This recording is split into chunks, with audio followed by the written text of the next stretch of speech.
आज से 33 वर्ष पहले वर्ष 1984 में स्क्वाड्रन लीडर राकेश शर्मा अंतरिक्ष की यात्रा करने वाले पहले भारतीय बने थे।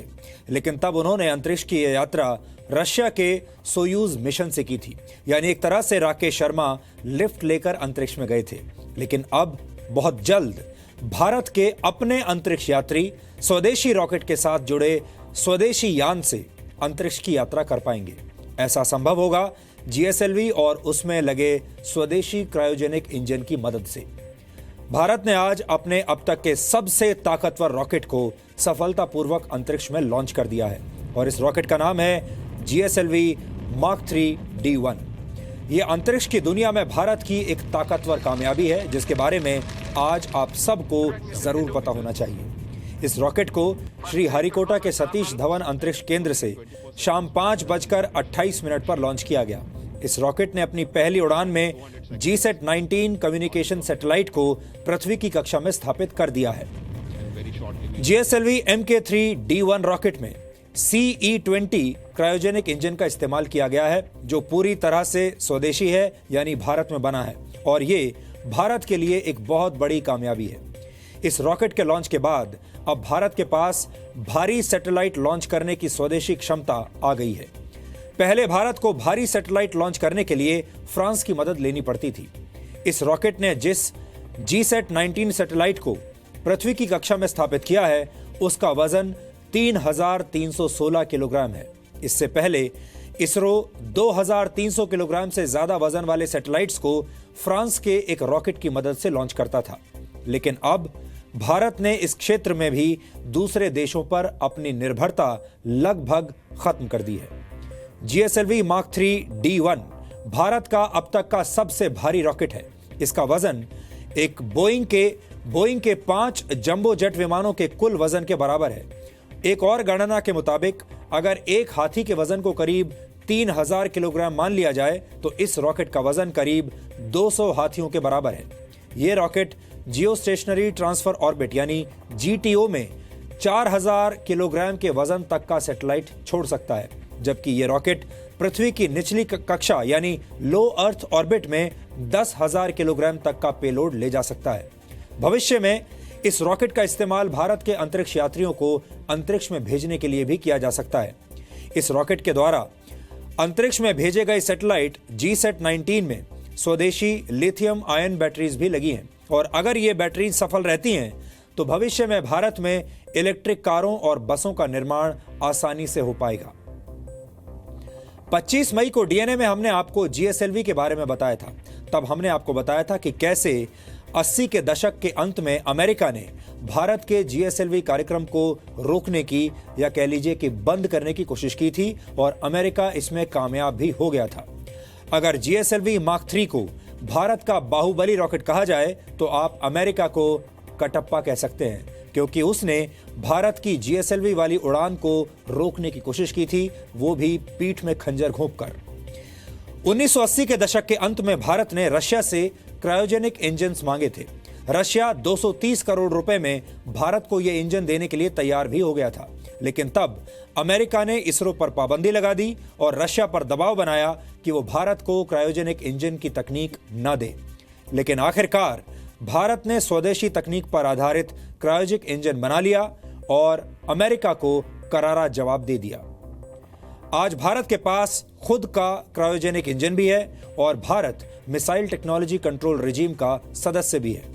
और अब वक्त इतना बदल गया है कि अमेरिका भारत की मदद से अपना अब तक का सबसे बड़ा सैटेलाइट अंतरिक्ष में छोड़ने की योजना बना रहा है। आज की कामयाबी से यह बात और पुख्ता हो गई है कि वर्ष 2021 में भारत का जीएसएलवी रॉकेट भारत और अमेरिका के संयुक्त सैटेलाइट निसार को सफलतापूर्वक लॉन्च करेगा। यानी जो अमेरिका कभी भारत का रास्ता रोक रहा था, आज खुद वही देश भारतीय टेक्नोलॉजी की सेवाएं ले रहा है। जीएसएलवी मार्क 3 D1 ने आज अपनी ऐतिहासिक उड़ान को 16 मिनट और 20 सेकंड में पूरा किया, लेकिन इसरो की इस कामयाबी के पीछे कई दशकों की कड़ी मेहनत छिपी हुई है। इसलिए आज हमने इस कामयाबी का एक सुपरसोनिक विश्लेषण आपके लिए तैयार किया है। इस रॉकेट की कामयाबी ने भारत को अंतरिक्ष की उस कक्षा में स्थापित कर दिया है जिसे दुनिया में बहुत सम्मान की नजर से देखा जाता है। हमें लगता है कि इसरो भारत की सबसे देशभक्त संस्थाओं में से एक है, जिसने हमेशा देश का नाम रोशन किया है। इसलिए हम इस मिशन से जुड़े हर वैज्ञानिक को आज आपकी तरफ से और अपनी तरफ से दिल से सलाम करते हैं। एक दिन के क्रिकेट मैच में पाकिस्तान पर भारत की जीत का जश्न मनाने वाले लोगों को आज इसरो की इतनी बड़ी कामयाबी पर भी उतना ही बड़ा जश्न मनाना चाहिए। 5, 4, 3, 2, 1, 0, +1, +2, ignited, +3, vehicle lift off. +4, +5, +6, +7. First stage performance now. Plus participants. So C25 ignition has been confirmed.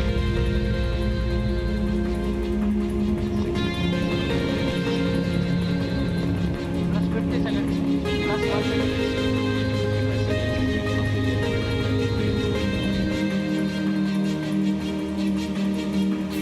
Squadron leader Rakesh Sharma, सारे राष्ट्र का ध्यान आपके तरफ है और हम सब आपको बधाई देते हैं। यह एक ऐतिहासिक कदम है। मेरी आशा है कि इससे हमारा देश अंतरिक्ष के प्रति जागरूक होगा और साथ ही हमारे युवकों को साहसिक कार्य करने की प्रेरणा मिलेगी। प्रश्न तो आपसे बहुत से पूछने हैं, लेकिन थोड़े से पूछती हूँ। जमीन पर तो आपकी ट्रेनिंग बहुत कठिन रही और एक वैसा ही वातावरण बनाया गया जैसे कि अंतरिक्ष में होता है। अब आप वास्तव में अंतरिक्ष में हैं, तो क्या वैसी ही हालत है या कुछ अलग लग रहा है? जी, पहले तो मैं भारत के नागरिक होने के नाते आपको धन्यवाद देता हूं और मेरे क्रू मेंबर्स भी मेरे साथ आपको धन्यवाद देते हैं आपकी बधाई के लिए। जैसे आपने कहा, हमारी ट्रेनिंग बहुत रवीश मल्होत्रा की और मेरी दोनों की ट्रेनिंग काफ़ी मुश्किल थी, मगर अभी हमें आके पता लग रहा है कि ये जो ट्रेनिंग हमें मिली, ये ट्रेनिंग ज़रूरी थी, क्योंकि यदि हमारी डॉकिंग मनूवर हुआ है बगैर किसी तकलीफ के, हमें तो ऐसे लगा जैसे कि हम सिमुलेटर में ही बैठे हुए हैं। तो ये हमें सब बताता है कि जो ट्रेनिंग हुई है, कड़ी ट्रेनिंग, इसकी ज़रूरत थी, जिसकी वजह से हम बगैर किसी तकलीफ के सक्सेसफुल डॉकिंग कर पाए हैं। ऊपर से भारत कैसा दिखता है आपको? जी, मैं बगैर किसी झिझक के कह सकता हूँ कि सारे जहां से अच्छा। आज अंतरिक्ष की दुनिया में एक बार फिर साबित हो गया कि सारे जहां से अच्छा हिंदुस्तान हमारा। आज से 33 वर्ष पहले 1984 में जब राकेश शर्मा अंतरिक्ष यात्रा करने वाले पहले भारतीय बने, तब पूरा देश खुशी से झूम उठा था। तब राकेश शर्मा ने अंतरिक्ष यात्रा के लिए रूस से लिफ्ट मांगी थी, लेकिन GSLV मार्क 3 D1 की कामयाब उड़ान ने भरोसा दिला दिया है कि आने वाले वक्त में भारतीय अंतरिक्ष यात्रियों यानी गगनॉट्स के हाथ में जिस यान का स्टीयरिंग होगा, उसके रॉकेट भी स्वदेशी होंगे, इंजन भी और क्रू मॉड्यूल भी।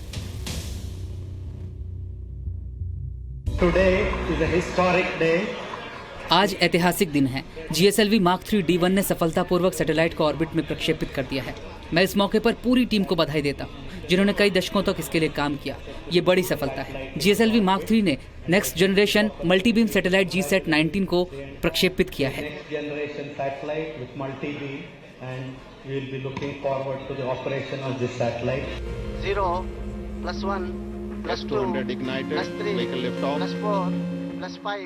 GSLV मार्क 3 D1 ने 16 मिनट 20 सेकंड में जो कीर्तिमान रचा, उसे पूरी दुनिया सदियों तक याद रखेगी।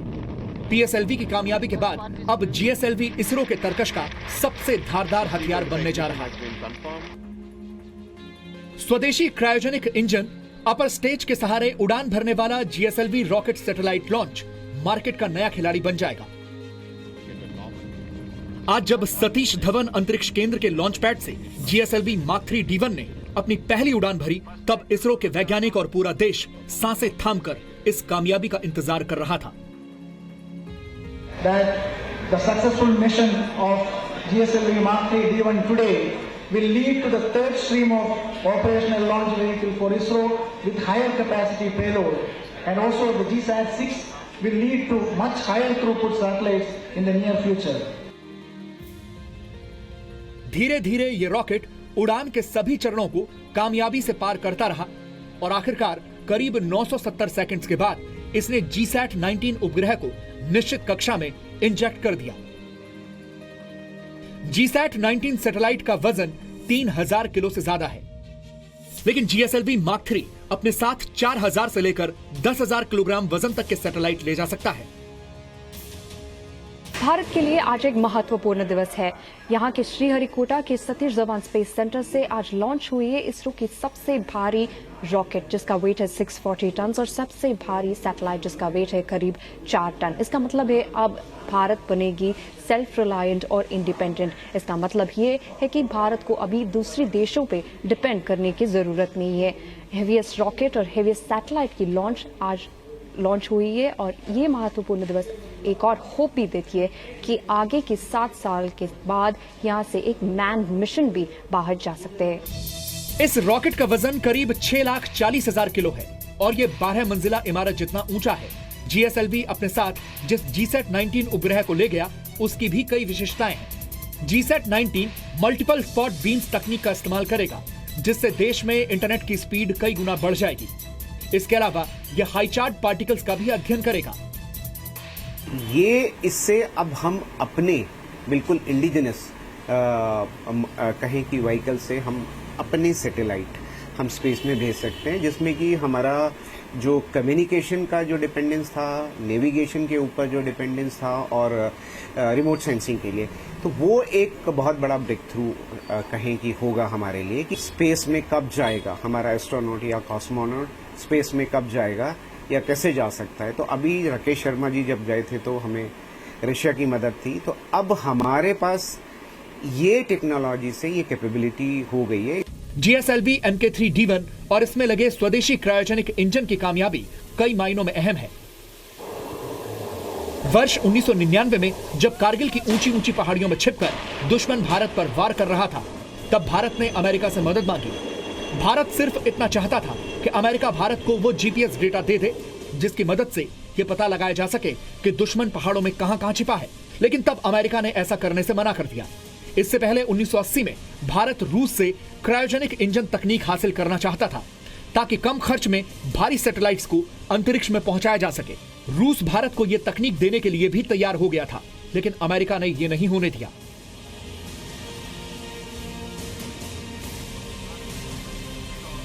लेकिन अप्रैल 2016 में कारगिल युद्ध के 17 वर्ष बाद भारत ने खुद का GPS सिस्टम नैविक अंतरिक्ष में लॉन्च कर दिया। GSLV बिल्कुल आकाश जो हमारे अथक प्रयासों की परिणत एक ऐतिहासिक घटनाक्रम। और अब वर्ष 2021 में क्रायोजेनिक तकनीक पर आधारित GSLV भारत और अमेरिका के संयुक्त सैटेलाइट को लेकर उड़ान भरेगा। यानी भारत ने हर बार दुनिया को यह बता दिया है कि जितनी बार दुनिया हमारे वैज्ञानिकों के लिए दरवाजे बंद करेगी, हम अपने लिए नई राह तलाश लेंगे। कम्युनिकेशन सैटेलाइट है वो सिर्फ कम्युनिकेशन के लिए नहीं चल रहे हैं, जैसे कि GPS हम यूज़ कर रहे हैं। अब आजकल जो वेपन्स टेक्नोलॉजी है वो सब GPS पे चलती है, और अगर आप परदेश के GPS यूज़ करते हो तो हमको कभी भी वो टेक्नोलॉजी मना कर सकते हैं और हमारे वेपन्स काम के नहीं रहेंगे। तो GPS हर एक कंट्री को अपना खुद का बनाना है। भारत को GPS बनाना है। इसरो ने बहुत काम किया है, हमारी गगन वगैरह ऑलरेडी ऑर्बिट में है। GSLV रॉकेट में जिस क्रायोजेनिक तकनीक का इस्तेमाल किया जाता है वो भारी पेलोड ले जाने में सक्षम तो है ही, इससे सैटेलाइट लॉन्च करने में खर्च भी कम आता है। इतना ही नहीं, GSLV की क्रायोजेनिक तकनीक का इस्तेमाल करके भारत के अंतरिक्ष यात्री जल्द ही ब्रह्मांड की गहराइयों में भी डुबकी लगा पाएंगे। एक तरह से हम पूरे पृथ्वी को दिखा रहे हैं कि हम 4 टन तक सैटेलाइट्स अंतरिक्ष में दे सकते हैं GTO में, और LEO में तो कुछ 6 और 8 टन तक दे सकते हैं। ये सेम GSLV इस्तेमाल कर सकते हैं। और जहां तक ये सैटेलाइट का सवाल है, ये सैटेलाइट 3200 kg का जो है, ये इसमें कई नई टेक्नोलॉजीज हैं जो हमारे देश के लिए बहुत महत्वपूर्ण साबित हो सकती हैं। GSLV मार्क 3 की कामयाबी और भी कई मायनों में अहम है। भारत अब भारी भरकम रॉकेट भी अपनी जमीन से ही लॉन्च कर पाएगा। इसके अलावा विदेशी सैटेलाइट लॉन्च करने का कारोबार अरबों रुपए का है और अब इसमें भारत की एक बड़ी हिस्सेदारी होगी। भारत का जो स्पेस प्रोग्राम है वो दुनिया में सबसे कम कीमत का है।